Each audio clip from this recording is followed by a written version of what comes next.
Art Got Allen it. here. Thank you for watching and listening. Today we're talking to Cody Renee Cameron about the 12 Slays of Christmas and all the other wonderful creative projects that she's involved in. Thank you so much for your time. We're recording on a Sunday evening, so thank you for hanging out tonight. I appreciate it. Yeah, for sure. It's my birthday weekend, so might look a little rough, but Well, happy birthday to you. Well, what did you do? Did you do anything fun and exciting? I'm sure you probably had a lot of things going on. yes. If you know me or look at my Instagram or anything, you can probably tell that I'm a pretty fun person. So, the whole week has just been celebrations.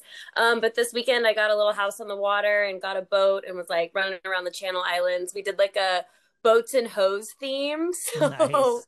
it was freezing. It was raining for some of it, but we had a blast. So yeah, it was a That's good time. very cool. Yeah, I mean, you do look like you have a lot of fun, but you're a very talented individual, which I mean that in all seriousness, which I want to talk about that, but let's talk about the movie because I mean, 'tis the season for holiday films, and of course, what would it be without the horror genre involved in it as well?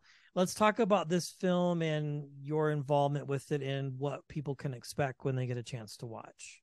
For sure. Yeah, the 12 Slaves of Christmas. I love your backdrop there. It's so cool. Thank you. So let's talk about that. Like, how did you get involved with it? What can people expect when they get a chance to watch? Because it's a great Yeah, film. yeah, for sure. So it's the 12 Slaves of Christmas. Obviously, it's like clever because it's sleighs, like not like Santa sleighs. But it's a full moon features movie, so I associate produce and then I act in it. And I have black hair. It's my first time having anything but blonde hair, so that was exciting. Charlie Band is the creator, and Billy Butler wrote this. It's Full Moon's first Christmas movie, which Okay. is super exciting. And we bring in a bunch of the characters from Full Moon. Like the 12 Slays actually start to pop up through a book that we're reading, and then you see the stories. There's like the Ginger Dead Man and Evil Bong, and a lot of the past characters come out, and you get to like see them doing crazy stuff. And I play one of the girls. The plot is kind of that our car is stranded and we end up in this creepy guy's house. We start reading this book and start getting really creeped out by it. So every after every story we start to get a little bit more creeped out, and then you'll see there's always a plot twist.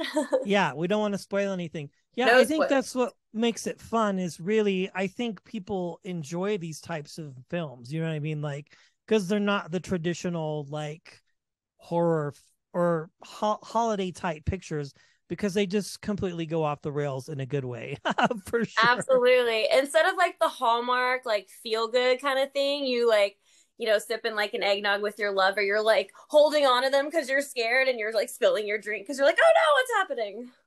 Yeah, no, I get it for sure. Well, it's a lot of fun. I'm very curious. Like you've done a lot of different types of projects, but what is it that interests you in taking on a project? Whether it's the OnlyFans, which you have mastered that world, I find that fascinating. I'm not. I know it sounds silly, but I'm not super. I do want to talk about that because I find that whole business model so fascinating. But even just in general projects as a whole, like what is it that's important to you as a content creator that has to be there? Is there a checklist? Like, what are you looking for?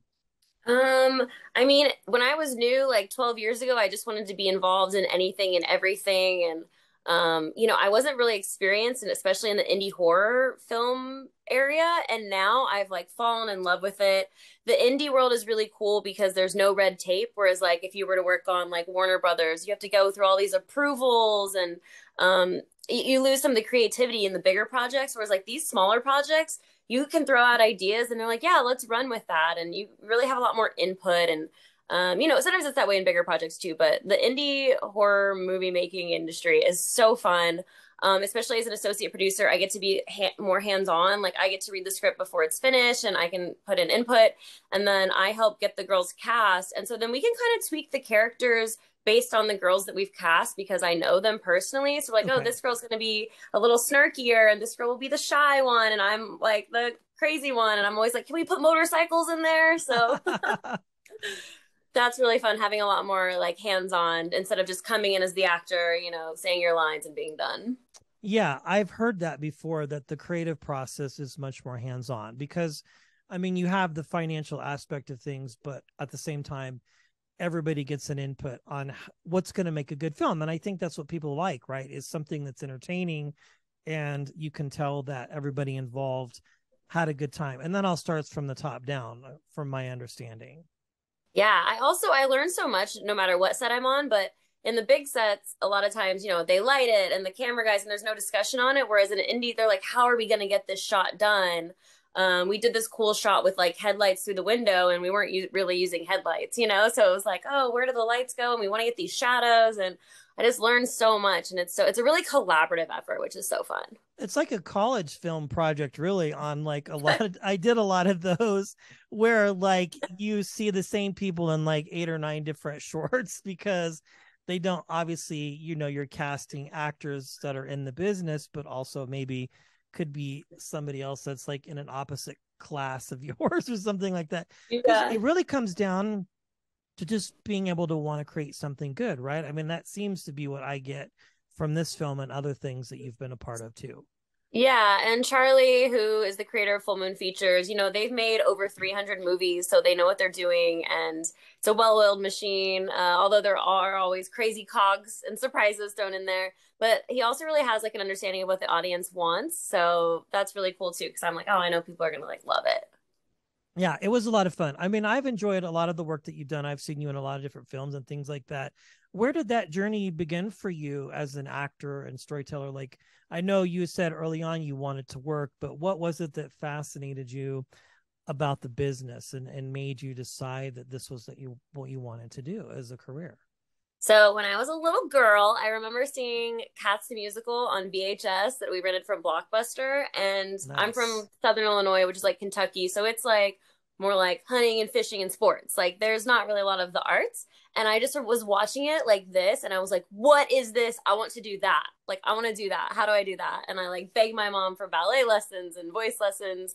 And yeah, but I ended up going to college. And then like the day I graduated, I got in my car and drove out to LA because I didn't know exactly what I wanted to do because I didn't have experience in it, but the overarching umbrella of entertainment. I knew I loved making people laugh. I love like shock value. I love surprising people. And I love just getting people like out of their heads. I feel like we get so bogged down with like jobs and family and obligations and responsibilities, and I like taking people out of that and putting them into this like fantasy world. Like I always loved reading books and using my imagination, and I always made up stories about unicorns as a kid, so this is definitely yeah, where I belong. Yeah, 100%. Did you have a conversation with family when you decided that LA was where you were headed, or did you just like some kind of go out there and do it, and then parents look at it later or family looks at it later and go, oh, wow, she's experiencing a high level of success at this, what you've had so far in everything that you've done? Yeah, I would say this is probably in the last maybe 2 years, people have stopped asking me what my backup plan is, and they understand like, oh, she's doing it, there's no backup plan anymore. Or, it's funny when I used to bartend, people would be like, oh, so you're an aspiring actress. And I was like, bitch, you can watch me on FX, but it's just, the nature of the game. But no, I actually didn't tell anybody when I moved to LA except my best friend Cindy. It was kind of on a whim, and I literally called and quit my jobs after I was already in the car. Like I typed in LA to my GPS, and I was just like, I'm going with my dog Cheeto, and I'm never looking back. Wow. I have to tell you, like, Cody, it's very inspiring as an independent content creator. That's one of the reasons why I was so excited when Wendy reached out and said, hey, would you be interested in talking Ooh. to her? Because I'm familiar with your work that you've done in film and television. I've seen a lot of that. Um, and I think like it comes down to betting on yourself, right? Like that's what it takes. If you don't believe in yourself, then I mean that's what success comes down to, I would think. Being able to just know that you're doing what you're supposed to be doing. Because I have a family, kids, and I get that. Like you want just a release, so to speak, to kind of be able to chill and do something different for a couple hours. Yeah, I think one of the coolest things, well, especially about like the OnlyFans world, is that I curate my own shoot. So I'm hiring the photographer, I'm Okay. doing the costuming myself. Like now I'm in charge of the lighting, the location, and everything. And even if nobody wants to look at it, like my soul has been fed by creating this cool thing.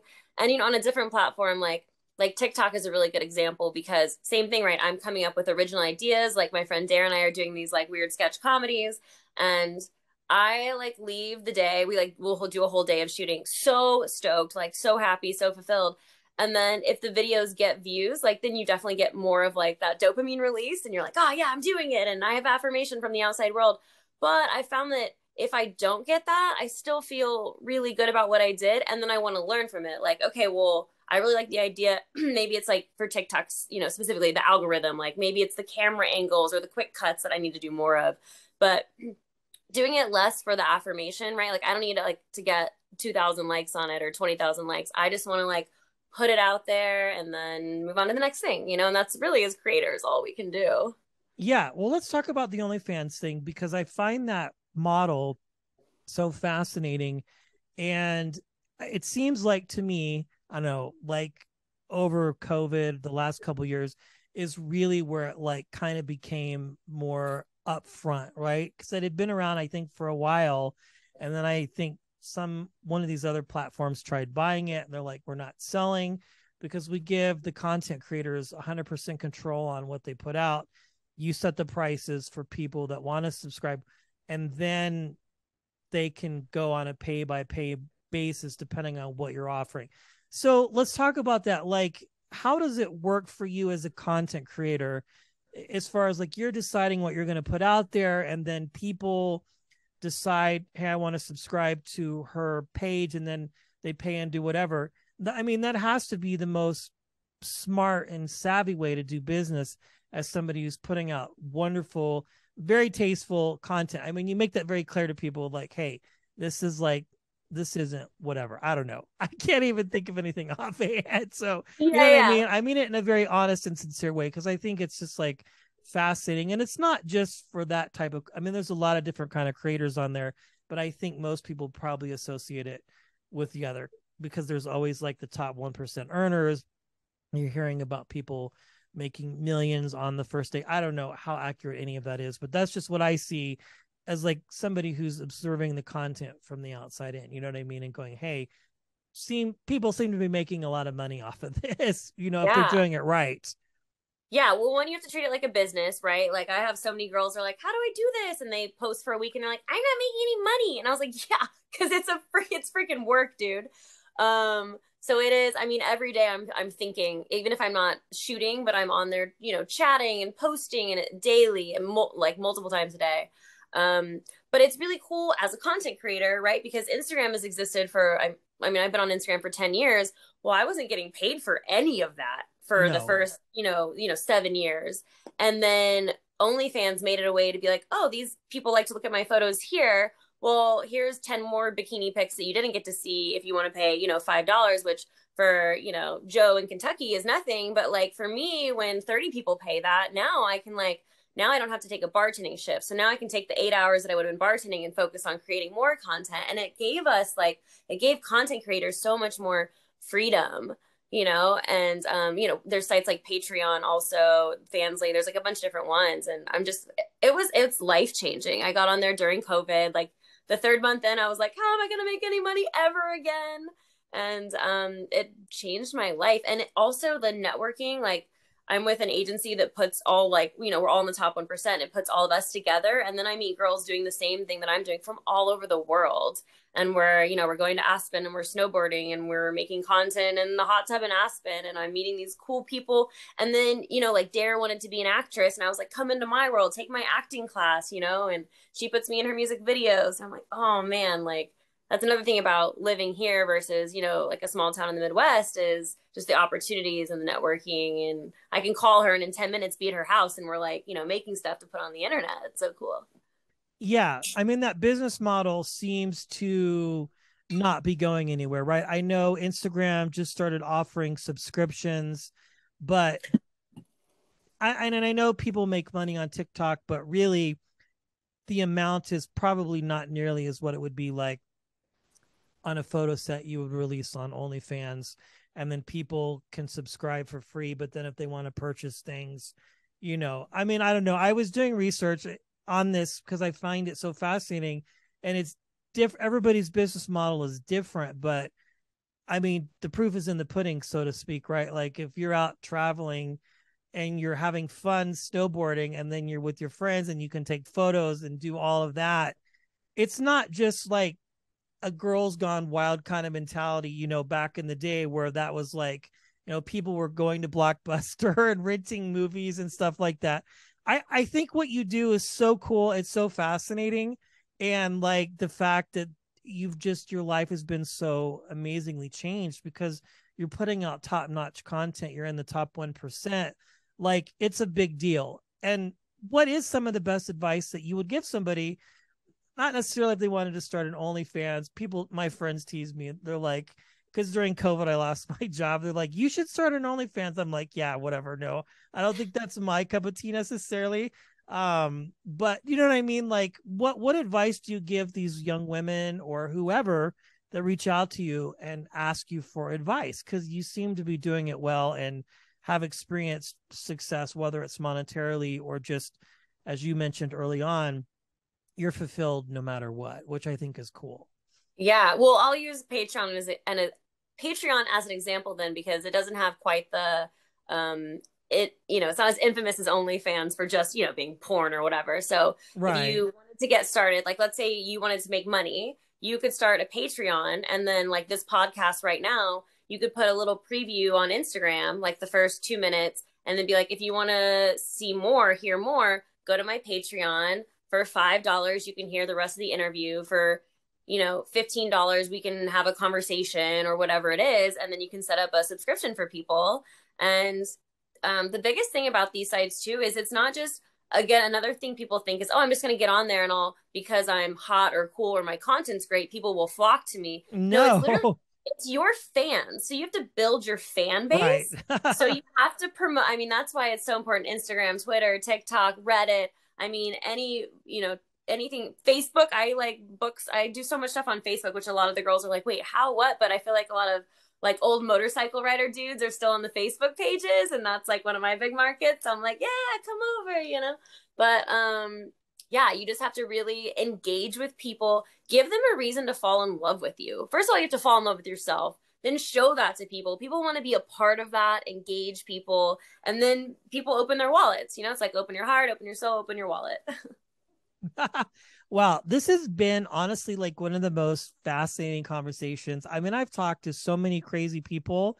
I don't know if you've checked out the show or Wendy sent you over links and stuff, but I mean, like, I find this the most fulfilling in the sense of like, we're talking about this great film, your great work that you do, but also hard work works as a content creator. And I like that because I was seeing all the buzz about, oh, I tried OnlyFans and I didn't. Like, well, who are your fans? Like, you have to have fans first. Like, and I'm not knocking the housewife or the house husband that went on there during COVID, the Miss Poindexters out there that actually had success at it. But you know what I mean? Like, who is following you first, before you can start charging $20, or $50 here, you know what I mean? Does that sound silly, but it's true. Totally. Well, and again, for like, models and whatever, people used to come into my DMs all the time and want to chat or want autographs or whatever, Okay. they want to request their own content. And there was no way to really like monetize that or like, just OnlyFans and Patreon have given us the platform to be able to like to do it and for it to make sense. So yeah, it's definitely, yeah, it's Well, dope. you're a very talented individual. I really do mean that. Like from Yeah. all of the income streams, yes, 100% that you have created. And I think this is a good lesson for people watching and listening that, like, if you want to be successful, people hit me up all the time. How do you interview, Daniel Radcliffe or whoever? It's like, well, I've been working on this for like 5 years. It just didn't happen overnight. You know what I mean? You have to bust your butt to be successful. Well, I tell you, the 12 Slaves of Christmas, remind us again when that will be streaming so people can watch. So the 12 Slaves of Christmas should be out December 16th, and it'll start out on fullmoonfeatures.com exclusively. And then once it runs there for probably 2 weeks, then it'll go over to, well, definitely before Christmas, it'll go over to Amazon Prime and all of the big streaming networks. Yes, and of course, we'll link all of this so people can connect with you. Uh, Congratulations. Happy birthday Thank weekend. you. And Cody, I appreciate your time. It's been a true honor and a pleasure chatting with you. Yeah, so nice chatting with you.